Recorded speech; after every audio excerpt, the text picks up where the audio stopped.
नमस्कार प्रेक्षकांनो. ठरलं तर मागच्या आजच्या भागात आपण पाहणार आहोत. प्रियाने तिघींच्या नावाचे DNA सॅम्पल बघितलेले असतात तेव्हा ती ठरवते काहीही करून सॅम्पल बदलायला हवेत. त्याच वेळेला सायली अर्जुन आले हे दाखवण्यासाठी बोलण्याचं नाटक करतात. त्या दोघांच्या आवाजाने प्रिया सावध होते आणि बाथरूममध्ये लपून बसते. सायली रूममध्ये आल्यानंतर म्हणते, ही पर्स बाहेर कसं काय आली? मी तर मध्ये ठेवली होती. तुम्ही काढली का? तेव्हा अर्जुन म्हणतो, तूच काढली असेल आणि विसरून जाते. उगाच माझं नाव घेते. हां, मी नाही काढलेली. अर्जुन सायली मुद्दाम दाखवत असतात की यांनी प्रियाला बघितलेलंच नाही. दोघांमध्ये तू मेमे चालू असते. त्याच वेळेला प्रिया तिथून बाहेर पडते. अर्जुन म्हणतो, आता ते DNA सॅम्पल व्यवस्थित आहे का बघून घे बरं आणि लॉक करून ठेव हां कपाटाला. तर प्रिया हे बोलणं बाहेरून ऐकत असते. आता यांनी तर कपाटाला लॉक केलंय, मी ते सॅम्पल कसं काय बदलू? ती विचार करत राहते. त्यानंतर तिथून रूममध्ये जाते निघून. या सगळ्या टेन्शनमुळे तिचा तर घसा अगदी कोरडा पडलेला असतो. पाणी पिते आणि विचार करते, सायलीने आमच्या तिघींचे DNA सॅम्पल कसे मिळवले असतील? तर तिला आठवते की सायलीने तिच्याबरोबर मारामारी केली आणि प्रतिमा आत्यांची हेड मसाज करून दिली. त्याच वेळेला तिला सॅम्पल मिळाले असतील. पण मैनाचे सॅम्पल कसे मिळाले? याचा अर्थ असा की सदा आणि मैना अर्जुन सायलीने गायब केले. आता मला लवकर काहीतरी करावं लागेल. प्रिया, पटकन काहीतरी हालचाल कर. पैसे कुठून आणशील? समोरच्याचं तोंड बंद करावं लागेल ना. नंतर तिला आठवते की तिच्या कपाटामध्ये नेकलेस आहे. नेकलेस देऊन सॅम्पल बदलता येतील. तर दुसरीकडे जेलमध्ये नागराज काका, महिपत शिकरे सगळेच स्वयंपाकाची कामं करत असतात. नागराज काका भाजी कापत असतात तेव्हा शेजारच्या माणसाला म्हणतात, अरे मिल्या, तुला माहिती आहे का, काही लोक आहे ना मैत्रीच्या नावाखाली कलंक असतात. कलंक मैत्रीसाठी काही पण असं म्हणतात आणि पाठीमध्ये सुरा खोपसतात. तर महिपत शिकरे म्हणतात, अरे जग्या, तुला माहिती का, काही लोक आहे ना राक्षस प्रवृत्तीचे असतात. मग त्यांच्या पाठीमध्ये 9 इंचाचा सुरा खोपसावाच लागतो. तर नागराज काका म्हणतात, अरे काही लोकांचं कसं असतं, 3 लोकांना मारण्याची सुपारी दिली ना तर त्यातलं एकही मरत नाही, तिघंच्या तिघं जिवंत. एक तर छोटी पोरगी असती रे, तिलासुद्धा मारू शकत नाही. आणि स्वतःच्या पोरीला वाचवण्यासाठी जेलमध्ये मरण्याचं नाटक करतात. आता साक्षीचं नाव ऐकल्यानंतर तर महिपत शिकरे काही शांत बसणार नाही. लगेच नागराज काकांवर धावून जातात. तिथेच भाजीचं गरम पातेलं असतं. समोर त्यांची मान दाबतात. तर नागराज काका तर खूप घाबरतात आणि बाकीचे इतर माणसं पण सोडवण्याचा प्रयत्न करतात, पण त्यांना काही सोडवता येत नाही. त्यांच्यातलाच एक कैदी हवालदारला घेऊन येतो. अहो हवालदार, इकडे या, इकडे राडा झालाय. हवालदार आल्यानंतर सगळे आपापल्या कामासाठी निघून जातात. तर नागराज काका भाजी हलवतात जसं काही झालंच नाही आहे. तर महिपत शिकरे पण तिथून निघून जातात. सगळं भांडण मिटल्यानंतर महिपत शिकरे पिशवी शिवत असतात तेव्हा तिथे हवालदार येतात आणि म्हणतात, अशी शिवली का पिशवी, नीट शिव. तिथून निघून जातात. तेव्हा महिपत शिकरे म्हणतात, याआधी मी फक्त माणसं फाडली आहे, त्यांना नाही शिवलं तर पिशवीकडून शिवणार. बस तिथे नागराज काका येतात शिवलेली पिशवी घेऊन. तर महिपत शिकरे म्हणतात, आता तू माझी मदत करणार का? या नागोबाचं विष कुठे गेलं? तर नागराज काका म्हणतात, या नागोबाला चांगलं माहिती आहे कोणाला ढसायचं आणि कोणाला नाही. ते दोस्तीत राहूया रे, दोस्तीत मस्ती. महिपत शिकरे म्हणतात, मला तुझी मदत नको आहे. तुझी शिक्षा आणि माझी शिक्षा वेगळी, माहिती ना. नागराज काका म्हणतात, आपण दोघं एक झालो तर बाहेर लवकर पडता येईल. विचार कर महिपत. शिकरे तर विचार करतात. तेव्हा नागराज काका मनातच म्हणतात, हो मन महिपत, त्या प्रियावर तर माझा काही विश्वास राहिला नाही आहे. तुझ्याशी दुश्मनी घेतली तर मला परवडणार नाही. एक तर तुझ्या हातून मरावं लागेल, ते इथं असंच सडत पडावं लागेल. तर अर्जुन सायलीकडे नाश्ता मागतो. सायली नाश्ता आणून देते. तेव्हा अर्जुन विचारतो, अगं तू अजून तयार नाही झालीस? आपल्याला जायचं आहे माहिती आहे ना, आणि ती प्रिया कुठे दिसत नाही आहे. तिने तर आपल्यावर लक्ष ठेवून असायला पाहिजे होतं ना. तेव्हा सायली म्हणते, हो ना, सकाळपासून ती मला पण नाही दिसली. बरं जाऊ द्यात, ते नंतर बघूया, मी आधी तयार होते. तेवढ्यात अर्जुन तिचा हात धरतो आणि म्हणतो, ऐको, तू अशी केस बांधलेली असते तरी पण खूप सुंदर दिसते का? काय आहे तुझ्या सुंदरतेचा राज? तर विमल मागून बघत असते आणि म्हणते, अर्जुन दादा, सुंदरता बघणाऱ्याच्या नजरेत असते, म्हणून तुम्हाला सायलीताई नेहमी सुंदर दिसतात. तर अर्जुन थोडा लाजतो.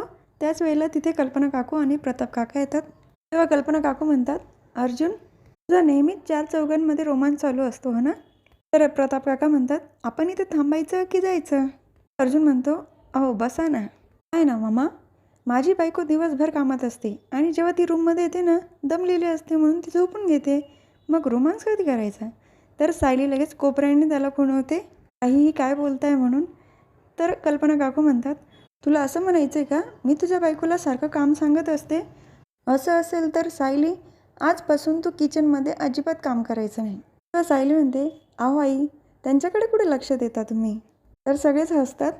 तुम्ही बसा ना, मी तुम्हाला नाश्ता देते, मग आम्ही बाहेर जातो. सायली आवरण्यासाठी रूममध्ये गेलेली असते तेव्हा तिथं प्रिया येते. अगं सायली, काही कपडे धुवायचे का? मी मशीनमध्ये टाकते. सायली म्हणते, हो, बाथरूममध्ये बादली आहे, ती घेऊन जा. प्रियाचं लक्ष तिथल्या टॉवेलजवळ जातं. टॉवेलवर नक्कीच एखादा केस मिळू शकतो. ती सायलीला म्हणते, अगं सायली, हा टॉवेल पण नेऊ का धुवायला? तर सायली म्हणते, नाही, मी तो हाताने धुवेल, मशीनमध्ये निघत नाही कपडे, हाताने स्वच्छ निघतात. तेव्हा प्रिया म्हणते, अगं आत्ता धुते मी, नाही निघालं तर तू परत हाताने धु. सायली मनातच विचार करते, ही प्रिया इथून जात का नाही आहे? ही जर गेली नाही तर मला सॅम्पल काढता येणार नाही. तर ती, हो बाई, घेऊन जाय, तो टॉवेल पण घेऊन जाय धुवायला, जा बरं. सायलीला तर काही माहीत नाही ना, टॉवेलवरचा खऱ्या तन्वीचा केस तिला हवा आहे. रूममध्ये गेल्यानंतर प्रिया तो केस काढते आणि एका पॅकेटमध्ये ठेवते. त्याच्यावर प्रिया नाव लिहिते. अर्जुन, सायली सॅम्पल घेऊन लॅबमध्ये पोहोचलेले असतात आणि डॉक्टरांना सांगतात, हे DNA रिपोर्ट आम्हाला लवकरात लवकर हवे. एक तर प्रिया आणि मैनाचा आणि दुसरा प्रिया आणि प्रतिमाचा. त्याच वेळेला तिथे प्रिया पण आलेली असते आणि भिंतीआड उभं राहून अर्जुन सायली केव्हा बाहेर येतील याची वाट बघत असते.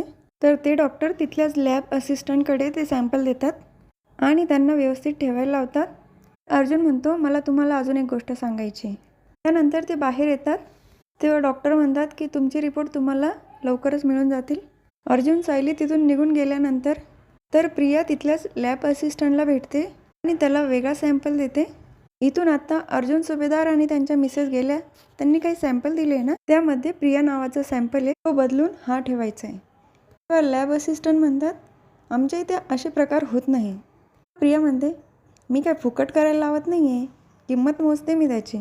तो नेकलेस काढते आणि असिस्टंटच्या हातामध्ये देते. तेव्हा असिस्टंट पण नेकलेस बघून म्हणतात, ठीक आहे, मी करेल असं, पण मग कोणाला सांगणार नाही ना तुम्ही? प्रिया म्हणते, नाही, मी पण नाही सांगणार आणि तू पण नाही सांगायचं. सॅम्पल देऊन निघून जाते. तर लॅब असिस्टंटमध्ये येतात आणि त्या सॅम्पलवर डोंट यूज दिस नाव लिहून खुली करून ठेवतात आणि त्यांना आठवतं की अर्जुनने त्यांना काय सांगितलेलं असतं. अर्जुन प्रियाचा फोटो दाखवून सांगतो की ही मुलगी इथे येऊ शकते आणि सॅम्पल बदलण्यासाठी ती पैसे देखील देईल, पण तुम्ही प्लीज तसं काही करू नका आणि ती जर इथे आली तर आम्हाला लगेच कॉल करून तसं सांगा.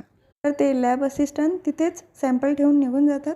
अर्जुन सायली घरी आलेले असतात आणि सायली ज्यूस बनवून देते अर्जुनला. तेव्हा अर्जुन म्हणतो, आज खूप रिलॅक्स वाटतंय, माहीत नाही का, ज्यूस पिल्याबद्दल की सॅम्पल दिल्याबद्दल.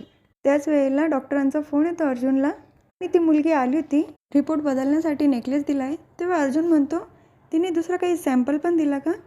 डॉक्टर म्हणतात, हे तर मला काही असिस्टंटनी सांगितलं नाही, पण मी विचारून तसं तुम्हाला सांगतो. त्याच वेळेला तिथे प्रिया येते, खूपच खुश असते आणि तिने आईस्क्रीम आणलेली असते. ते अर्जुनला आणि सायलीला विचारते, मी आईस्क्रीम आणली, तुम्ही खाणार का? तेव्हा अर्जुन म्हणतो, नाही, आणि त्यांच्याजवळ येऊन आईस्क्रीम खात उभी असते. तेव्हा सायली म्हणते, काही झालं आहे का प्रिया, तू खूप खुश दिसते. तेव्हा प्रिया म्हणते, काही नाही, असं सहज आणली मी आईस्क्रीम. त्याच वेळेला तिला मैत्रिणीचा फोन येतो आणि ती फोनवर बोलते, अगं मी आज खूप खुश आहे, आपण आज मस्त बाहेर जाऊया, पिक्चर बघूया आणि जेवण पण बाहेरच करूया. तिथून निघून जाते. तेव्हा अर्जुन म्हणतो, किती ओव्हर कॉन्फिडन्स आहे हिला, असं वाटतं की हिच्या मनासारखे सगळे रिपोर्ट येणार आहे. सायली पण म्हणते, रिपोर्ट बघितल्यानंतरचा हिचा चेहरा मला बघायचा आहे. तर हा भाग इथेच संपतो. पुढील भागात बघायला मिळतं की अर्जुनला डॉक्टरांचा फोन आलेला असतो आणि ते सांगतात की ती मुलगी आली होती, तिने एक दुसरा सॅम्पल पण दिला आहे. तेव्हा तिथे सायली पण येते आणि अर्जुन सायलीला म्हणतो, प्रियाला माहिती आहे की खरी तन्वी कोण आहे. अर्जुन चैतन्य लॅबमध्ये आलेले असतात. तिथल्याच एका दुसऱ्या माणसाने डोंट दिस यूज लिहिलेला सॅम्पल डस्टबिनमध्ये टाकलेला असतो आणि तो बाहेर फेकलेला पण असतो. तेव्हा ते डॉक्टर विचारतात, क्रॉसमार्क केलेला DNA सॅम्पल कुठे आहे? तेव्हा तो माणूस सांगतो की तो फेकला आहे. अर्जुन चैतन्यला तर खूप मोठा धक्का बसतो. तर हा भाग इथेच संपतो. उद्या पुन्हा भेटूया, ठरलं तर मागच्या पुढच्या व्हिडिओमध्ये. तोपर्यंत माझ्या व्हिडिओला लाईक करा, शेअर करा, सबस्क्राईब करा, बेल आयकॉन दाबायला विसरू नका. Tata bye and take care.